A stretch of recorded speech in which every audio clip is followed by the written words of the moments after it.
உழவர் உலகம் வேட்டியில் உதயம்.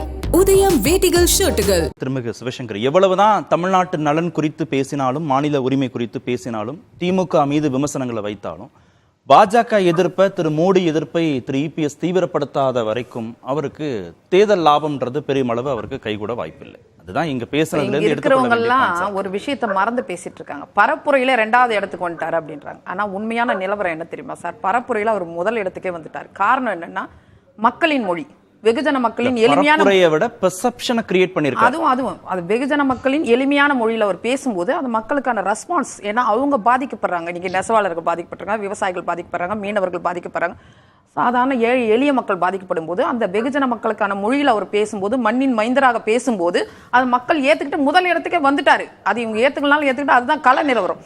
ஆனா தொடர்ந்து 2019 இருந்து இந்த நிமிஷம் வரைக்கும் ஸ்டாலின் அவர்கள் ஒரே ஒரு ஒத்த வார்த்தை பேசுறாரே தவிர, நீங்க என்ன வாங்கிட்டு வந்தீங்கன்னு கேட்டதுக்கு அவர்கிட்ட பதில். பாஜகவை எதிர்க்காமையே பெர்செப்ஷனா மணிப்பூர் விஷயத்துக்கு சார், மணிப்பூர் விஷயத்துக்கு சட்டமன்றத்துல முதல்ல எதிர்ப்பு தெரிவிச்சவரே எடப்பாடியார் தான்.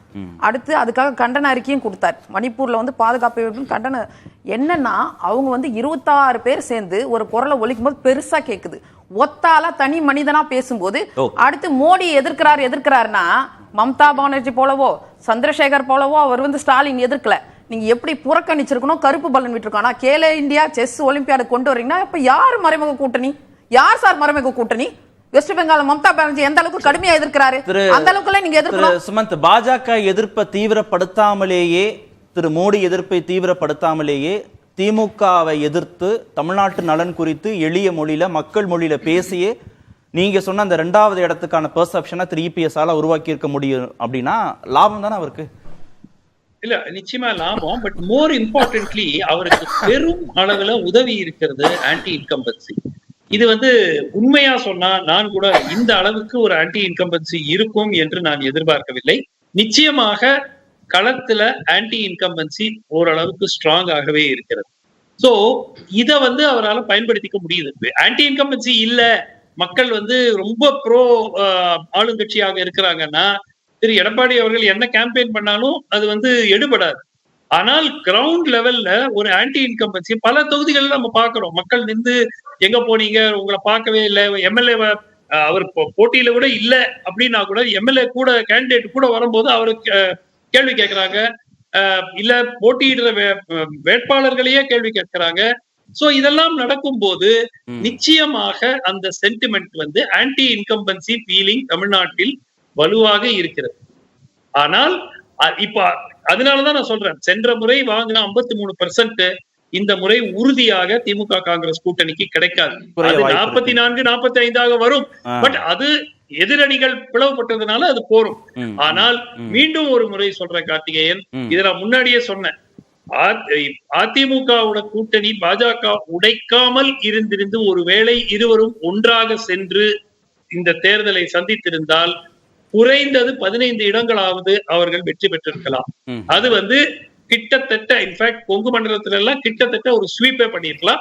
அதை அந்த வாய்ப்பை திரு அண்ணாமலை அவர்கள் இழந்து விட்டார், தவறு விட்டுவிட்டார். திரு ஐயநாதன், பாஜகவை விமர்சிக்காமலேயே திமுகவை விமர்சிச்சே அவருக்கு லாபம் இருக்கு அப்படின்னா எதற்காக பாஜக விமர்சிக்கணும்னு ஒரு கேள்வி வரும். அதான் கீழே கொண்டு வந்துடுறாங்க. அதாவது மாநில அரசுக்கு எதிரான உணர்வு ஆன்டி இன்கம்பன்சி, 10 ஆண்டு கால மோடி அரசுக்கு எதிரான உணர்வு இங்க இல்லையா? எது இப்ப டாமினேட் பண்ண போகுது? That is going to decide the fate in this election. எனவே ஆன்டி இன்கம்பன்சி அப்படின்ற இடத்துல நம்ம ரொம்ப எச்சரிக்கையா இருக்கணும். நம்ம யாருக்கு எதிராக இது பலமா இருக்குது? நாடாளுமன்ற தேர்தல். ஆமா, நாடாளுமன்ற தேர்தல் அப்படின்றது ஒரு காரணத்தினால அது ரொம்ப ரொம்ப பலமா இருக்குது. அது அதனாலதான் என்னன்னா எடுபட முடியாத போகுது பாஜகவில். அது வெறும் இவங்களுடைய ஆன்டி இன்கம்பன்சி மட்டும் இருந்ததுன்னா பாஜகவுடைய இந்த ஸ்ட்ராட்டஜி திமுகவுக்கு எதிரானது ஒர்க் அவுட் ஆகி எங்கேயோ போயிருக்கும். ஆனா அது இல்ல, அதை விட அதிகமா மோடிக்கு எதிராக இருக்கு. எனவே அதுதான் இந்த தேர்தலில் இருக்கக்கூடிய இந்த களத்தை ரொம்ப தீர்மானிக்கும். ஓகே, திரு பொங்கலூர் மணிகண்டன், எந்த ஆளும் கட்சிக்கு எதிரான விமர்சனங்கள் திரு இபிஎஸ்க்கு கை கொடுக்க போகுது? பாஜகவுக்கு எதிரான விமர்சனங்களை முன்வைக்கிறதுனாலயா, திமுகவுக்கு எதிரான விமர்சனங்களை முன்வைக்கிறதுனாலயா களத்துல? நீங்க தமிழ்நாட்டு தேர்தல் களத்தில் பாருங்க, வேட்பாளர்கள், திமுக வேட்பாளர்கள், கூட்டணி கட்சி தலைவர்கள், அமைச்சர்கள் செல்லுகிற இடமெல்லாம் மக்கள் எதிர்ப்பு. எங்க போனாலும் பிரச்சனை. தண்ணி இல்ல, சாலை வசதி இல்ல, ஓட்டு போட்ட மக்களை ஒரு நன்றி சொல்ல கூட வரல என்று மக்கள் போகிற இடமெல்லாம் எதிர்த்து இருக்கிறாங்க. அதனால அதிமுக வேட்பாளர்கள் போகிறது, நீங்க சொன்னீங்க வேட்பாளர் பத்தி அதை சொன்னாங்க, அதாவது எடப்பாடியாரை பத்தி சொன்னாங்க. அதாவது உண்மையான வெளிப்படை சொல்றேங்க, தனித்து அதிமுக நிக்கிற போது நாங்க எல்லாமே பேசிட்டோம். எங்க முன்னாள் அமைச்சர்கிட்டயே பேசினோம். அண்ணன் உடுமலை ராதாகிருஷ்ணன், MS ஆனந்தன், பாடம் பரமசிவம், SP எல்லாத்தையும் பேசும்போது அவர்களே பொறுத்திருந்து பாருன்னு சொன்னாங்க. உண்மையில் அவர் எல்லாமே களத்துக்கு போன பின்னாடி 2011ஆம் ஆண்டு நான் களத்தில் பார்த்தேன். திருப்பூர் மாவட்டத்துல 2 தொகுதி, திருப்பூர் வடக்கு, பாடம், தமிழ்நாடு அதிக வாக்கு ஜெயிச்சுங்க. அதே நிலை மீண்டும் வரும்போது தொடர்ந்து இருப்போம். ஏன்னா திமுகவுக்கு அந்த அளவுக்கு வெறுப்பு இருக்குங்க. நீ மத்தியில் கேஸ் விலை ஏறிச்சு, பெட்ரோல் ஏறிச்சு, டீசல் விலை ஏறிச்சு, இதை பேசுறோம், நாங்கள் பேசுறோம். ஆனால் தமிழ்நாட்டை வஞ்சிக்கிற ஆட்சி திமுக ஆட்சி. தமிழ்நாட்டு மக்கள்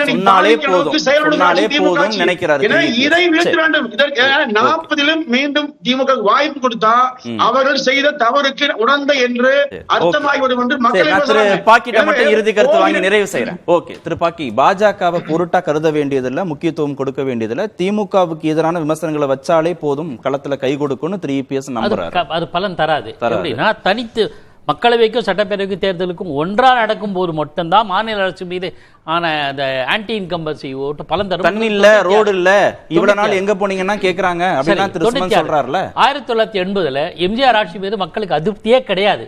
ஆனா மக்களவை தேர்தலில் படுதோல்வி அடைந்தார் எம்ஜிஆர். 2 சீட்டு தான், மீதி எல்லாம் காங்கிரஸுக்கும் அண்ணா திமுகவும் கிடைச்சது. ஆனா சட்டப்பேரவை தேர்தல் நிலைமை மாறு சூழல் இது சட்டப்பேரவை தேர்தலா மக்களவை தேர்தலா ரெண்டுத்துக்கும் சேர்த்து நடக்கும்போது 96ல் ஜெயலலிதா மீதான கோபம் காங்கிரஸும் அடிபட்டது கூட்டணி வச்சதுனால.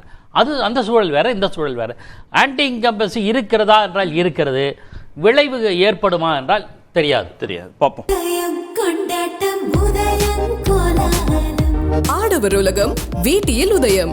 உதயம் வேட்டிகள் ஷர்ட்டுகள்.